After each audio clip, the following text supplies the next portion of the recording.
welcome back to In a Pinch. I'm Chris, and today we're talking about, there we go, Sir Walter Scott's Friar Ramone Pane. This tin was gifted to me by Sean Severson, Sean OCBTX. Thank you so much, bro. I'm living on pennies right now. So if you hadn't gifted me with this, it would have been months before I ever got a chance to try it. I had to look back through my videos, and I realized I somehow have managed never to review a single Sir Walter Scott snuff, which is crazy because I always have at least one tin floating around in my rotation. Price-wise, it's a little above what I can afford to use as often as I'd like to anymore, but I always have at least one tin of either thrice brewed or creme de figue floating around in my rotation. Those two are my desert island snuffs. If I was stuck somewhere and I had to choose a lifetime supply of any one snuff for the rest of my life, something I would never get bored of, it'd have to be one of those two.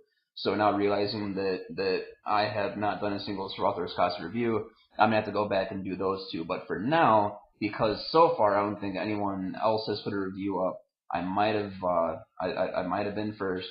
We're gonna go ahead and do Friar Ramone Pane. Checking back on the Snuff House thread when Johnny first announced this stuff's only 2 weeks out now on the market.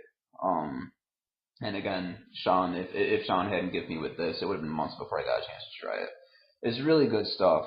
I wanna be able to warm this for a while before I actually take it. So I'm gonna show you what it looks like and talk about the tin note, and then warm a pinch while I tell you what we know about this stuff so far.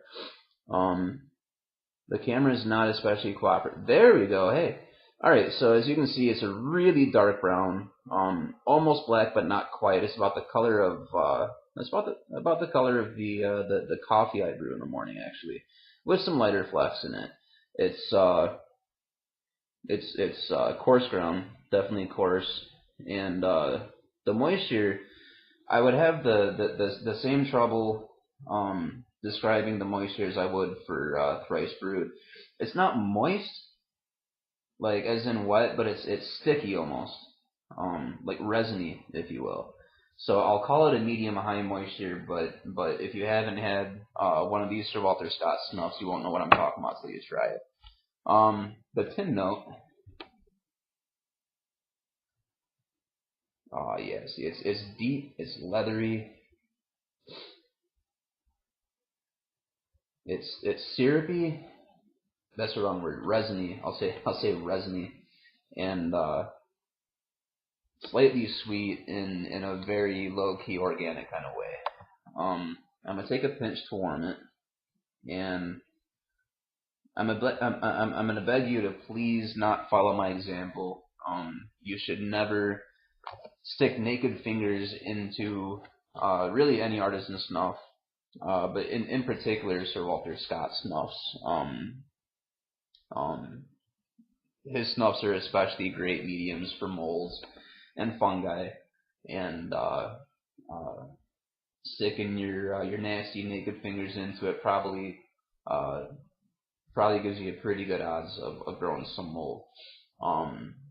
For me, I take exception to it because honestly, with most Sir Walter Scott snuffs,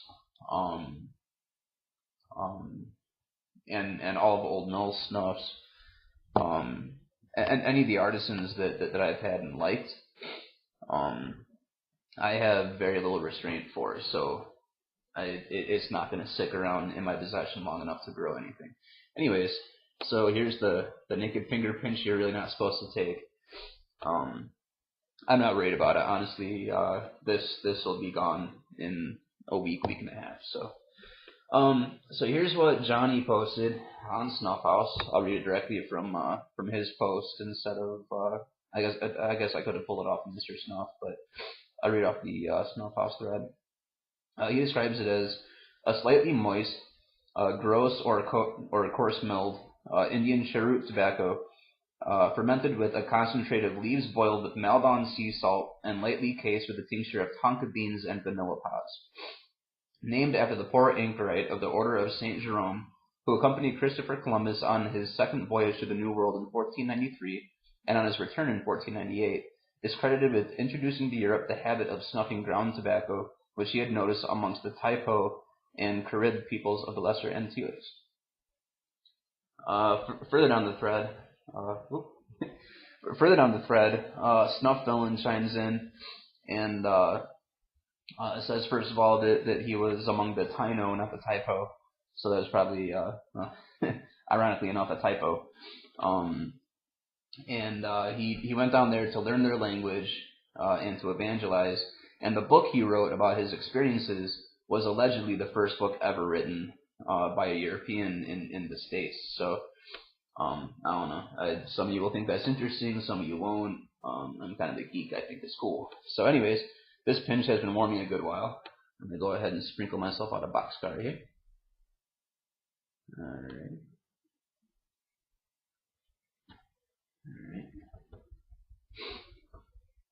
And I'll tell you guys already, this stuff is heavy, so you really gotta honk it up there. So, salud.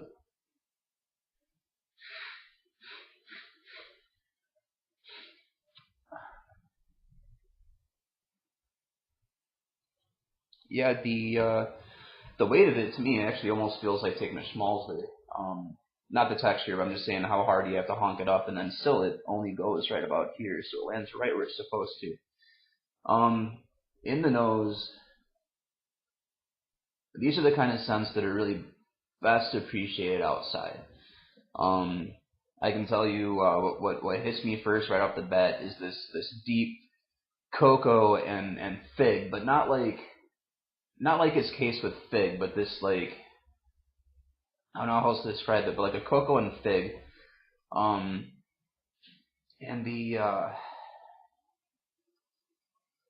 I guess there's kind of a tar scent there too, which you get a lot with the thrice brewed. And there's this that general sweetness still that doesn't really become anything for the first couple of minutes. What I can tell you is, as it sits and continues to warm up inside your face, it slowly becomes a very much like a vanilla bean, not a sweeter candy like vanilla, but a really organic, natural vanilla, Tonkin, a lot of the same scents that are in Spanish Gem, but just a lot calmer. And I really wish I knew more about this base tobacco. I tried to find what I could on what Johnny calls Indian cheroot tobacco, and all I could find was these cigars that people used to and still do roll, called cheroots. They're just straight roll cylindrical cigars, more often than not with cheap leaf. This doesn't strike me as being any kind of a cheap leaf. This is really, really rich. I would love to find a cigar that tastes like this stuff smells. Don't really know what else to tell you guys about it. It's not a complexity bomb.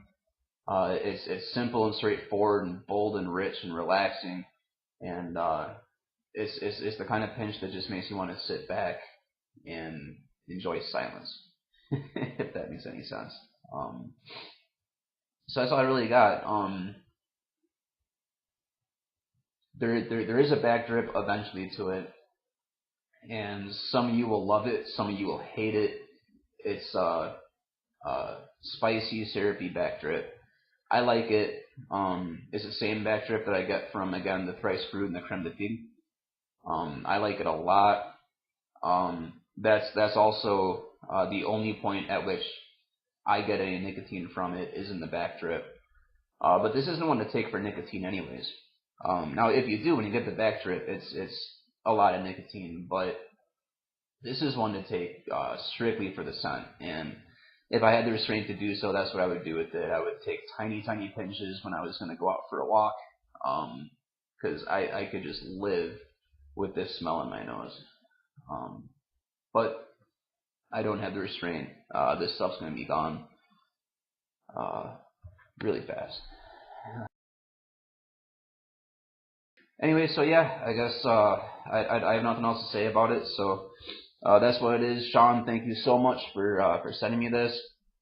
I'm gonna get you back somehow, some way, someday. Absolutely awesome. More reviews to come when I have pockets of time. They're few and far between. I apologize for the gaps between videos these days, but lots of stuff going on. My wife's in her 3rd trimester, so lots of stuff going on.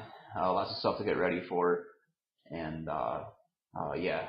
Honestly, no offense, guys, these videos are kind of not the highest priority for me right now. So if you guys are sending me messages or trying to get a hold of me, or I used to get a hold of you and I haven't been lately, I promise it's nothing personal. Everything right now is just kind of taking a back seat to my wife and my kids and my forthcoming kid. And yeah, so hopefully you guys understand that. But anyways, thanks for watching and thanks for sticking with me. And there are more reviews to come. Hopefully I can get one more done before the weekend's out. I really want to review Old Mills Equinox 2016. Fire stuff. And then I have a few others I want to review too. You guys have a great night. Have a safe weekend. Treat each other well. God bless and salud.